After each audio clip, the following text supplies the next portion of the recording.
Hello and welcome to another episode of this podcast. We are celebrating the 20th anniversary of Memory Alpha, the wiki for Star Trek fans and enthusiasts. And today on the show we have me and Jan as always, and our guest star Jörg Hillebrand.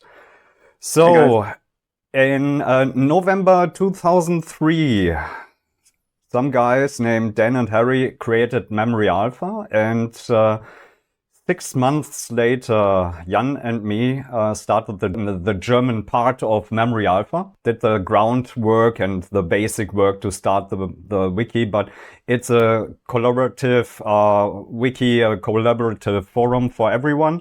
And that is the reason why we are doing the interviews with everyone who is in any kind touched by Memory Alpha or touched Memory Alpha in any kind. Jan, maybe you can take it from here. Yeah, so today's guest is Jörg Hillebrand. He is well known in the Memory Alpha community, probably for his amazing 18,000 contributions. Okay. And he has written several articles on X-Asterisk Scientia, and those who like Twitter can also follow there and have a nice reminder of what the new Star Trek brings to you. Also the old, because I'm also writing about TNG at the moment. So. And yeah, even though all of us are German, as Florian just said, we will talk all in English. And so this gives a great opportunity for all our English participants to learn about the correct pronunciation of the name Jörg. And rhymes with Kirk. Rhymes with Kirk, yeah. Yeah, not with Borg. Yeah, so in our opinion, Jörg had a major influence in the development of Memory Alpha with multiple contributions of especially screenshots, but also background research. And recently, he also had a credit in the Star Trek Picard production as research assistant. And with this, I want to hand over to Jörg himself and start with a few introductory questions. Sure. Yeah, please name your favorite Star Trek ship, your favorite Star Trek planet, and a favorite guest star or pilot helmsman. I think my favorite ship, well, I don't have to think about that. My favorite ship is the Enterprise D. I mean, Star Trek TNG is my Star Trek show. It was the first ship I ever owned because I built the model. It hung in my bedroom for I don't know how long, and that is why it's my favorite ship. It's, you know, where I think I recently wrote on Twitter, when I dream of Star Trek, I wake up on the Enterprise. So when I do have dreams that feature Star Trek, is always the Enterprise D. So that is my ship. Planet, goodness, I have actually no idea, because I guess it has to be some kind of snowy, cold planet. Endor. Okay, then it would be Endor or Andoria, because I don't like summer. I'm a winter person. And so I thought about Risa, but no, that's way too warm, and beaches, I don't like those kind of things. So I guess Endor would be my planet, or Andoria, depending on who you're asking. And the third question, my favorite guest star, I think I like Vash a lot on TNG, in her 2 TNG episodes and her Deep Space Nine episode. So those would be my answers. And I have a special question. What is your favorite background alien? Oh, wait a second. I have one. Okay, yeah. There's this one background alien that never made it into a Star Trek episode. And I've searched for it for, I don't know how long. And, you know, I go through the episodes really, thoroughly, and look for everything. And I never found it. And it turns out I recently learned, like a few months ago, it only showed up in one of the Star Trek games. I think one of the Klingon games, you know, the game where you have to play a Klingon in the Klingon Academy or something. I forgot the name of the game. And it's an alien that is pink, and it has 8 eyes. So I think the first 2 eyes, then the second 2 eyes, the second row is like the real eyes, and then 2 more eyes and 2 more eyes. And that is so absurd. And it showed up in some Star Trek books in the background behind Michael Westmore, showing his, you know, where he was working. And I always wanted to find out where it was seen. So for the last 20 years or so. And about half a year ago, I found this video and found it finally. I think I wrote on it on Twitter also. So that must be my favorite background alien because it's so obscure. Maybe I'm on the stark contrast with the planets because I would favor Risa actually. Not because it's so warm, but because on Risa there are the most embarrassing moments for Captain Picard. What is the name of this little statue he should get for? Okay, yes, yeah. That's the thing. There's one on the table standing there. You have a Horgan in your room. Yes. Oh no. In my living room. Oh no. In my living room. Oh, okay. And favorite ship? What's the actual name for the future Enterprise we see in All Good Things? So the last episode of TNG, the Enterprise with the 3 nacelles. Is it Future Enterprise or does it have a special designation? I'm not aware of any name. It's just the Future Enterprise D, I guess. So I think at one moment it was called the Dreadnought configuration because of the 3 nacelles. So you still owe one question about the favorite guest star. I totally forgot. Yeah. What about Reginald Barclay? Very good.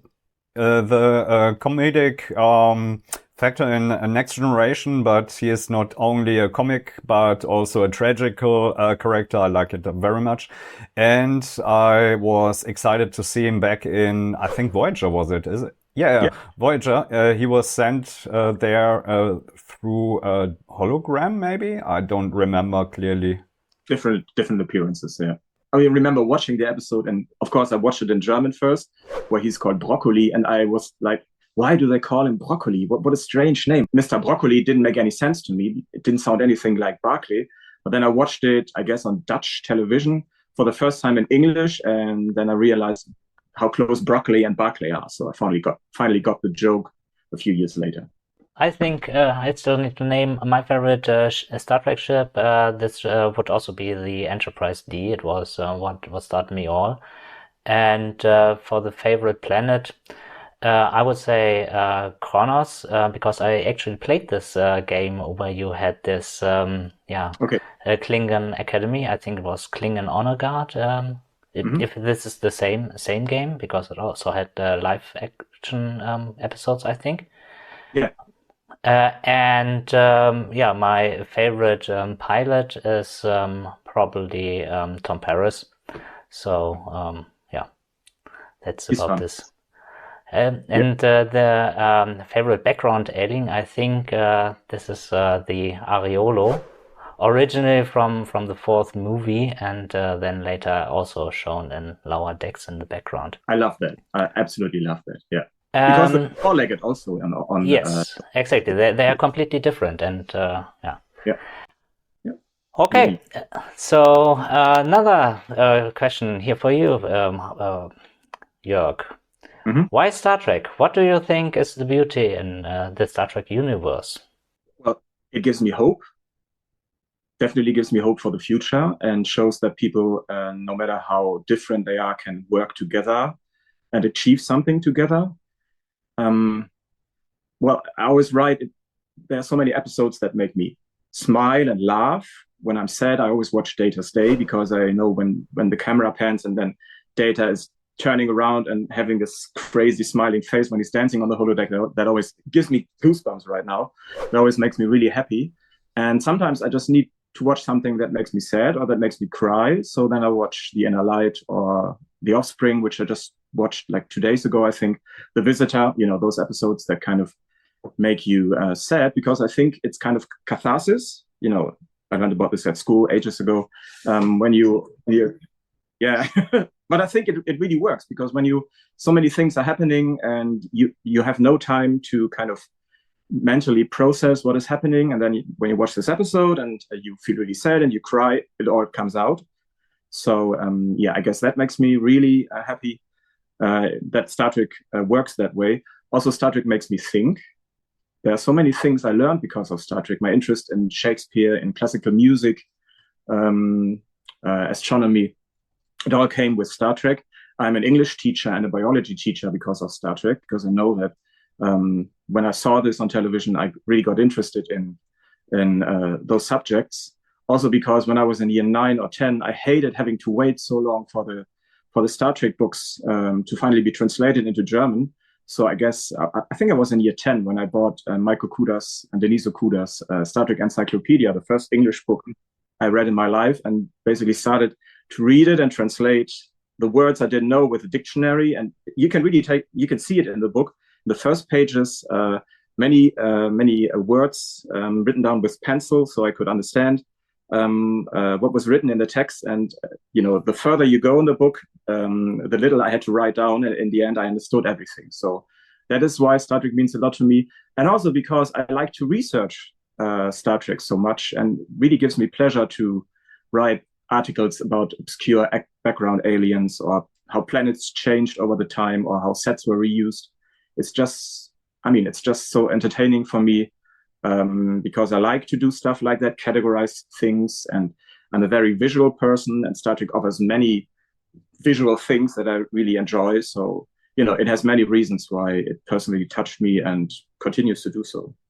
I think for me, the first English book also was the Encyclopedia, and I remember even making remarks where something was wrong or not so correct or not complete enough for me. Yeah. And so I bookmarked the pages. I read this encyclopedia to its death, actually. Yes, the bits and pieces, me too. Yeah. And somehow I never realized that there was a second or third edition. Yeah, a second, a third, and a fourth edition, but you cannot get the fourth edition anymore, which has 2 volumes, because, I don't know, they just didn't print enough, I guess. So I'm really lucky that I bought this one, even though it was so expensive, but that's the latest one. Yeah.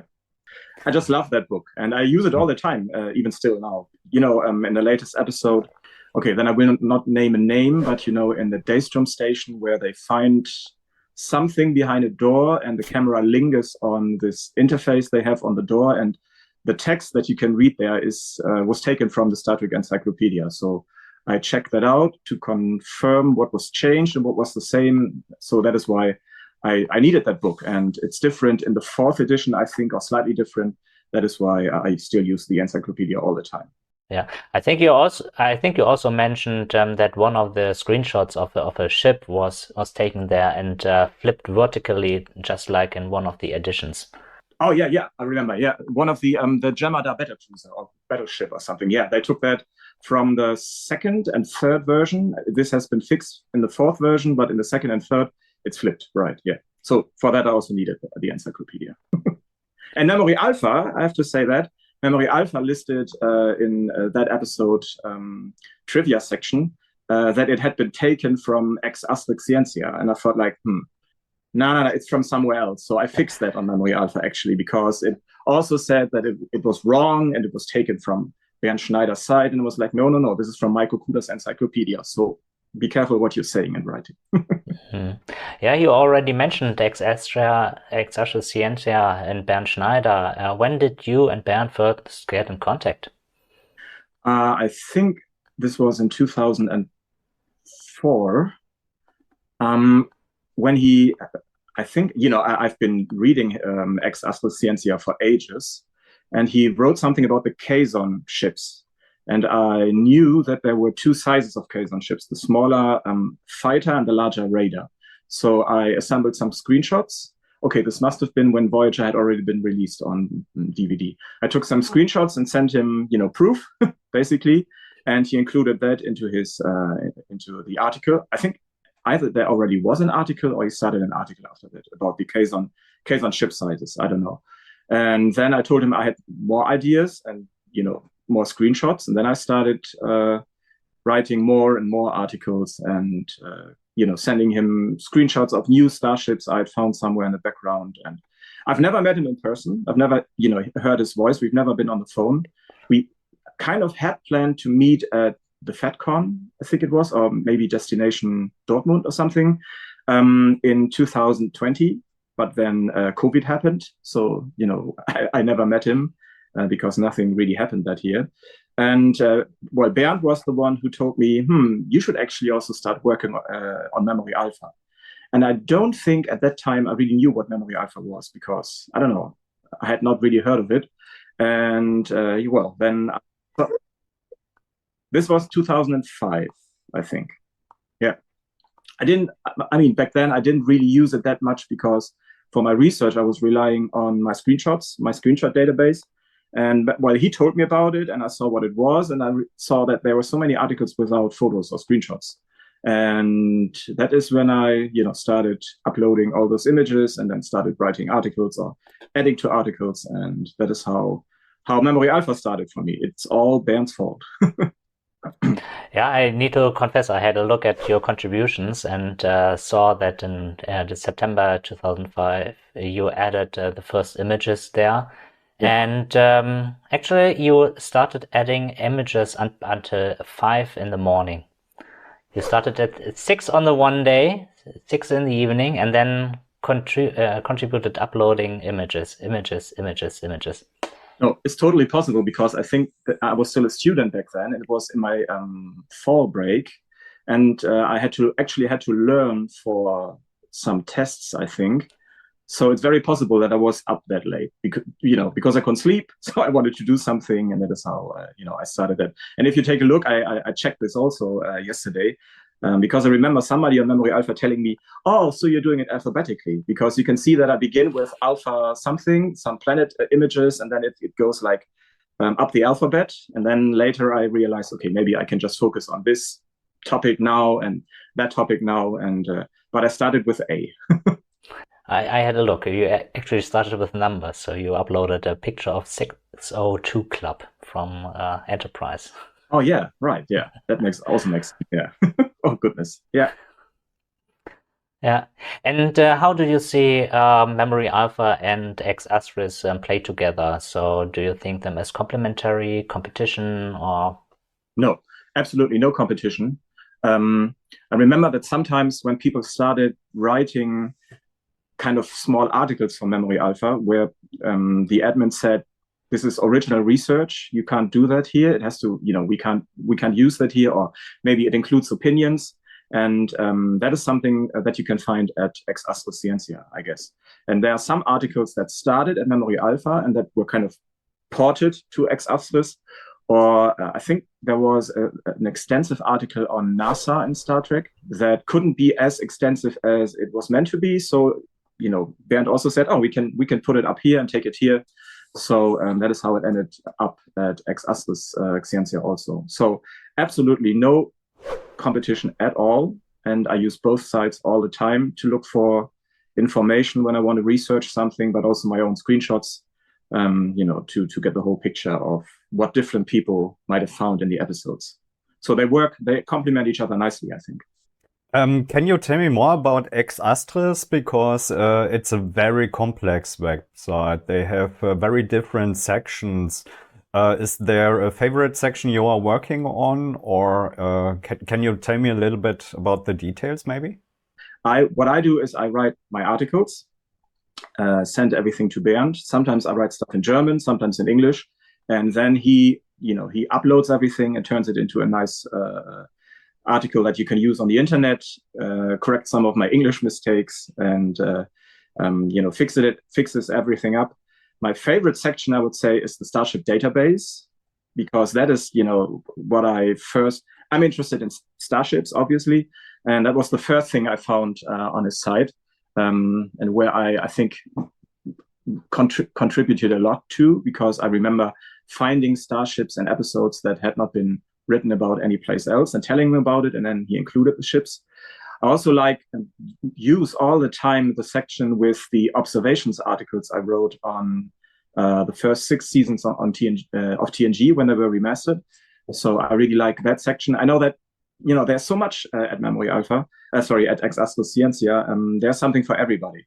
There are some articles Bernd has written that I've never read because they just don't interest me. And, that's the thing. I'm sure that there are others that are really interested in some of his ideas or some articles researched by other people. I like all the articles that deal with prop reuses and where something was seen in the real world or sourced from in the real world, or maybe in other TV shows. And but I think my most favorite subject are the articles. Well, I wrote some of those articles, but that deal with how Starship models were reused over the time. So that was so much fun enjoying that. I remember when I started doing real Star Trek research, and Star Trek had not been released on DVD yet, I actually used my camera to take photos of the screen, no digital camera. So I had to wait like for I don't know, several days until I got the photos back, just because I wanted to find out if those starships really kind of looked similar or looked the same. Thankfully, in 2001, or was it 2002, TNG was released on DVD, and that changed everything, obviously, because I could take proper screenshots with my PC or on my PC. Yeah. So, many sections of Memory Alpha, not Memory Alpha, goodness, of Ex Astra Scientia that I enjoy a lot. Some that I have contributed to, and totally no competition with Memory Alpha, I think. So when I understand it correctly, Ex Astris is not a WordPress blogging system where you can log in with your account and write some articles, but it's an old-fashioned website which is mainly maintained by Bernd. Absolutely. And you mail in your contributions, and he would whatever editorialize it and then publish it. That's it. That's very time-consuming, isn't it? For both of us, yeah. Yeah, and Bernd always says that there are some articles I wrote, some of them 10 years ago, that are still in the pipeline that he still has, and sometimes he decides, okay, this is interesting, we should upload this now. Sometimes there's something that I come up with that is, so interesting for both of us that it goes much faster. Sometimes he has more time, less time. But that's the way it works. And also with everybody who contributes to Ex Astra Scientia, they send in their stuff to Bernd, and he does all the work. Next time on the podcast. You also had contact with the production staff. I was in contact, I still am in contact with Michael Kuda, Rick Sternbach, John Eves has become a friend, Doug Drexler, Geoff Mandel, obviously, Dan Carey, I think, Andy Probert also. Mm-hmm. The first one was Michael Kuda, definitely, and he has always been the kindest, most helpful person you can imagine. All of them.